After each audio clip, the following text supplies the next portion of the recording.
रचना ये सुनिश्चित हुई 50 कार्यकर्ताओं की मध्य में।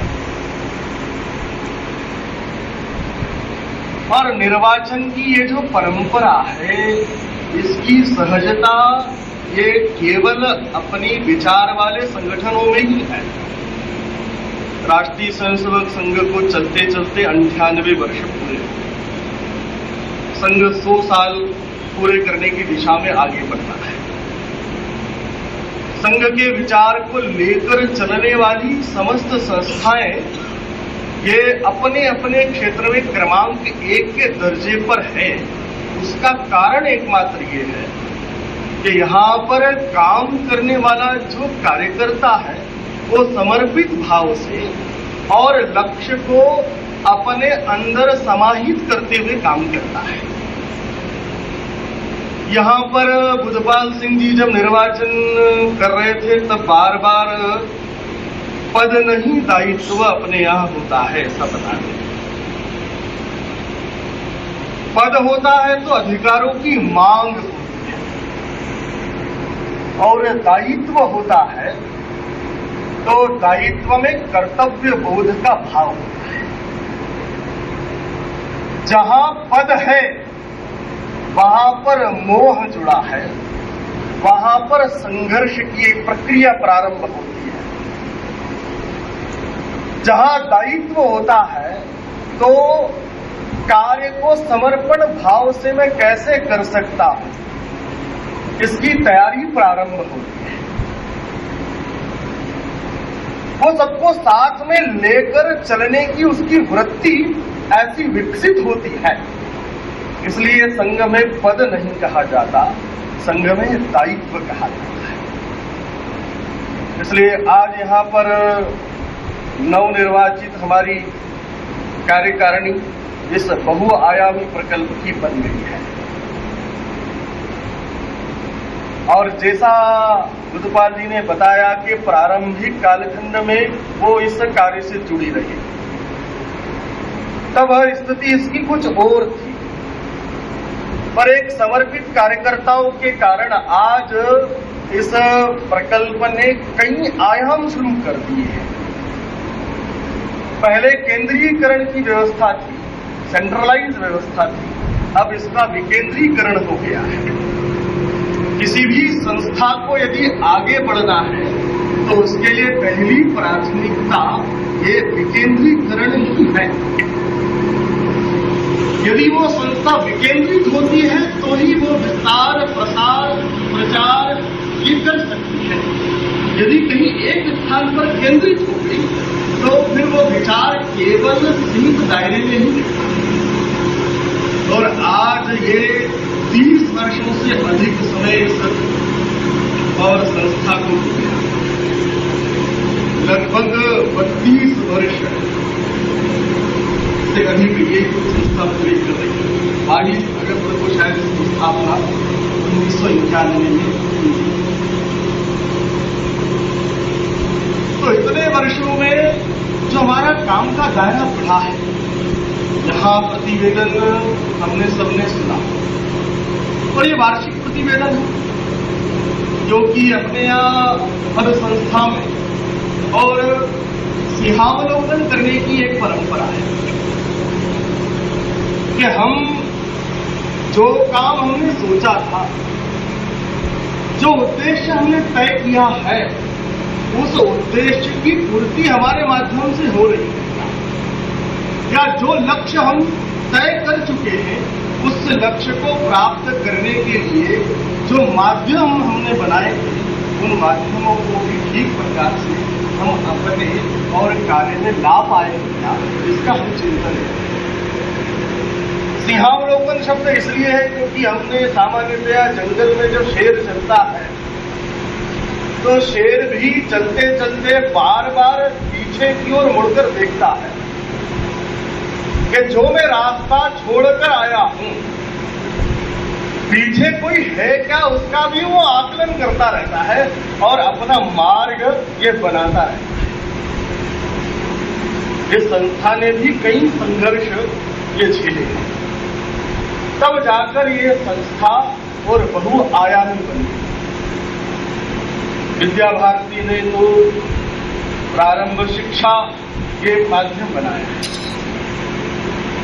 अभी प्रारंभ के 3 जो प्रतिवेदन पढ़े गए, विद्यालय, छात्रावास और शिशु वाटिका, तो सामान्यतः उसका उद्देश्य हमारा है, उद्देश्य है कि बालक का सर्वांगीण विकास होना चाहिए, समग्रता से चिंतन करते हुए उसका विकास करना। और हमने अपना ध्येय वाक्य भी तय किया, तो तय किया सा विद्या विमुक्ति, विद्या जो मुक्ति की ओर ले जाती है। पर वर्तमान का कालखंड जो है उसमें शिक्षा का भाव बदल गया, वो बदल गया सा विद्या क्या नियुक्त, ये जो विद्या कहीं नियुक्ति दिला सके वो विद्या ही मान्य है। पर विद्या भारती ने पूरे देश में स्थापित किया कि संस्कारक्षम यदि पीढ़ी देना है तो विद्या भारती द्वारा स्थापित विद्यालयों में पढ़कर ही संस्कारित और हमारी नवीन पीढ़ी आ सकती है। जैसा बताया कि हमने लक्ष्य जो लिया था उस लक्ष्य को भी पार कर दिया। 1000 की कैपेसिटी का हमारा विद्यालय है और वो पूरी क्षमता के साथ अब प्रारंभ हो गया। ये अपने आप में एक अद्भुत है, क्योंकि कभी भी लक्ष्य 100% होना कठिन है। पर हाँ, कार्यकर्ता, आचार्य और हम सब ने मिलकर प्रयत्न करने के कारण वो लक्ष्य भी हमको प्राप्त हो। शिशु वाटिका के बारे में भी बताया कि पहली बार 100 से ज्यादा 112 नवीन प्रवेश यहाँ पर हुए। जो छात्रावास चलता है वो 53 से 83 ये हमारे छात्रावासी यहाँ पर विद्यमान है। तो हमारे अपने स्वयं के प्रयत्नों के कारण आसपास का आभा मंडल भी ये हमारा तैयार होते जा रहा है। ये हम सबके लिए और उत्साह भरने वाला है। अभी नई शिक्षा प्रणाली आई, नई शिक्षा नीति आई है, पंचकोशात्मक विकास होना चाहिए। ये पंचकोशात्मक विकास के बारे में तो विद्या भारती प्रारंभ से ही कहती आई है। ये विद्या भारती के लिए कोई नया नहीं है। शारीरिक, मानसिक, प्राणिक, बौद्धिक और आध्यात्मिक विकास के बारे में तो पहले से ही रचना ये विद्या भारती ने बनी है। ये प्रज्ञा मिला तो उन्होंने भी बातों बातों में ही, और हमारा जो मध्य भारत प्रांत में 3 प्रकल्प चलते हैं, शारदा विहार, बैतूल में चलने वाला भारत भारती और गोविंद नगर का हमारा यह प्रकल्प, उसके बारे में बताया। बोले मैं इन तीनों प्रकल्पों को देखकर आया हूं और मेरी जो श्रद्धा राष्ट्रीय स्वयंसेवक संघ के प्रति बनी है उसका कारण भी ये सारे प्रकल्प है। मैं जहां जाता हूं वहां इसके उदाहरण देता हूं कि संघ ये समाज को साथ में लेकर और परिवर्तन की दिशा में आगे बढ़ा है। हमको भी इस कार्य से जोड़ना चाहिए। इनका परिचय तो राष्ट्रीय स्वयंसेवक संघ से बहुत ज्यादा नहीं रहा था। केवल वो प्रकल्पों पे जाते थे, प्रकल्पों को देखते थे और उन्होंने जो एक रावतपुरा में और अपना स्थान बनाया है वो अच्छी सारी बातें अपने प्रकल्प में जुड़ना चाहिए, उसका प्रयत्न। मैं राष्ट्रीय स्वयंसेवक संघ के निवर्तमान माननीय सरकारी वाला भैयाजी जोशी के साथ 3 वर्ष था निजी सचिव के रूप में। पूरे देश भर में उनके साथ प्रवास करते समय मैंने 70 से अधिक संस्थाओं को देखा है। क्योंकि उनका प्रवास होता था तो स्वाभाविक रूप से वहां पर जो प्रकल्प चलते थे उस प्रकल्पों के संचालक भी आग्रह करते थे प्रकल्प के दर्शन के। और जब सारे प्रकल्प देखता था तो मुझको भी ऐसी अनुभूति होती थी कि वास्तविकता में हम कितने आयामों पर काम कर रहे हैं और एक श्रेष्ठ भारत बनाने की दिशा में ये सारे के सारे प्रकल्प अग्रणी भूमिका में है, जिसमें से हमारा ये एक प्रकल्प है माननीय भैया जी जोशी भी इस गोविंद नगर प्रकल्प के बारे में, माननीय सुरेश जी सोनी भी इस प्रकल्प के बारे में कई स्थानों पर बताते हैं।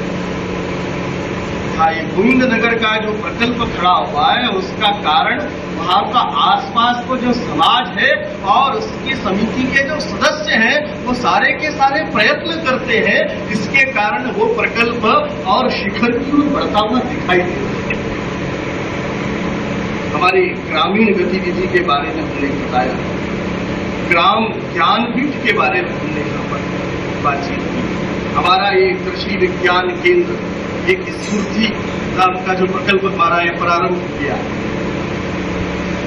तो ये सारे के सारे प्रकल्प जो है ये समाज परिवर्तन की दिशा में और एक मिसाल खड़ी करने वाले हैं। अब थोड़ी जो आगे भविष्य की आवश्यकता जो है, हमने जैसे बीच में प्रश्न खड़ा किया क्यों 1000 हो गए तो पर्याप्त है क्या, आगे लक्ष्य लोगे कि नहीं लोगे? तो हमने कहा आप इंफ्रास्ट्रक्चर डेवलप कर दोगे तो हम और इसको आगे बढ़ा सकते हैं। जब यहाँ से आपसे सुझाव भी मांगे गए तो कौन स्वीकृति थी, आपको जो लगता है वो करना चाहिए। तो मेरे को लगता है कि जब हम साधारण सभा में आते हैं तो साधारण सभा में आने के पूर्व हमने अपने कागज पेन पर और सुझाव भी लिखकर लाना चाहिए। जब यहाँ सुझाव मांगे जाते हैं तब सुझाव देने की भी हमारी स्थिति होना चाहिए और आसपास का हमारा प्रभाव क्षेत्र कैसे बढ़ सकता है इसका भी प्रयत्न हमें करना चाहिए।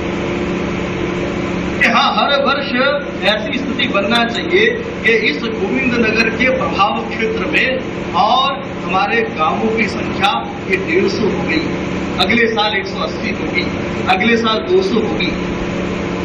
जैसे नानाजी देशमुख ने जो एक प्रकल्प दीनदयाल शोध संस्थान खड़ा किया, उसका भी अपना जो दायरा है वो 500 से अधिक गांवों तक फैला है। ऐसे ही क्या आगामी लक्ष्य हम इस गोविंद नगर प्रकल्प का प्रभाव क्षेत्र भी बढ़ाने के लिए कोई प्रयत्न कर सकते हैं क्या, इसका विचार हम सब करना है।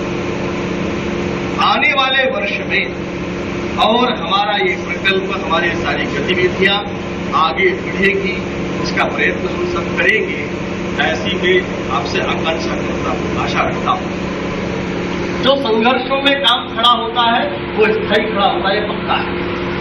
जहां कोई संघर्ष नहीं होता वो बहुत जल्दी धराशायी हो जाता है, ये पक्का है। और ये जो काम खड़ा किया है और इस स्मृति न्यास का नाम जिस व्यक्ति के ऊपर है, जिसको हम कहते गृहस्थ सन्यासी, हाउस ऑफ स्टूडेंट,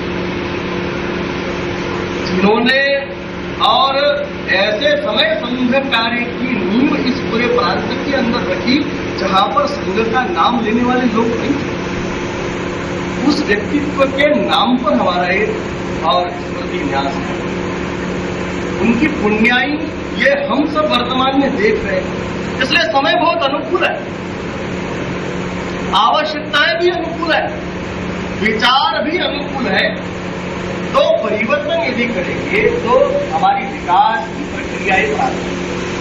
इसलिए समयानुकूल, आवश्यकता अनुकूल और विचारानुकूल परिवर्तन हमने भी थोड़ा सा विचार करने की आवश्यकता है। किसी ने कहा है कर्म पथ पर इस प्रखर फूल भी है शूल भी है। हम काम कर रहे हैं तो बहुत लोग ऐसे मिलेंगे जो फूल बरसाते हैं, कई लोग ऐसे हैं जो शूल चूहने का काम करेंगे।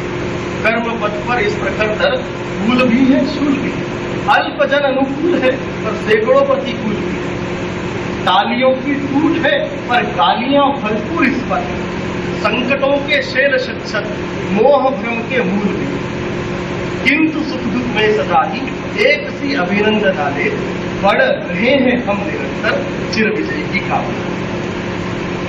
हमारा लक्ष्य तय है और हमारा काम ईश्वरीय कार्य है, इसलिए विजय तो सुनिश्चित है ही।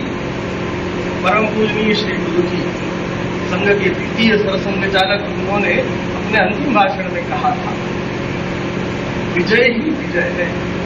जिसके साथ श्री की इच्छा जुड़ी है, जिसके साथ साक्षात ईश्वर लगा हुआ है, उसके साथ विजय तय है। इसलिए हम सब सदस्यगण इस कार्य में अपना अधिकतम समय देने का प्रयास करें। यहाँ पर चलने वाली गतिविधियों में और क्या सुधार हो सकता है, इसके बारे में भी सुझाव देंगे और अपने साथ और अन्य भी लोग इस कार्य के साथ कैसे जुड़ सकते हैं उसका प्रयत्न करेंगे। तो पूरे देश में ये जो प्रकल्प अभी गोविंदनगर एक शिखर की ओर बढ़ रहा है वो भी दिखाई देने लगेगा। इतनी मेरी अपेक्षा है, इतनी बात कहकर अपना समाप्त।